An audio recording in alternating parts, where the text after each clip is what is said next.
Bagong Central Police at Fire Station sa San Antonio, Makati City binuksan at mga Q-citizens sa Barangay Baisa nakisa sa Zumba dance exercise na pinangunahan ng LGU.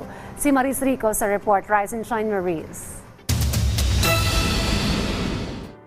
Sa pagsusulong na mapanatili ang peace and order sa lungsod, opisyal na binuksan ng lokal na pamahalaan ng Makati City ang katatapos lang na Central Police at Fire Stations sa Barangay San Antonio.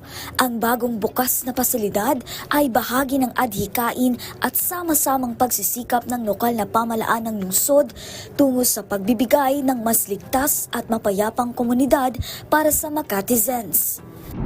Isang produktibong araw naman para sa mga Q-citizens ang makibahagi sa isinagawang Zumba dance exercise sa Barangay Baisa, District 6. Ito'y sa pangunguna ng lokal na pamahalaan ng lungsod sa layong siguruhing nananatili ang pagiging fit and healthy ng mga mamamayan ng barangay.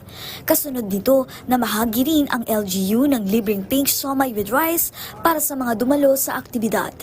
Maris Rico para sa Pambansang TV sa Bagong Pilipinas.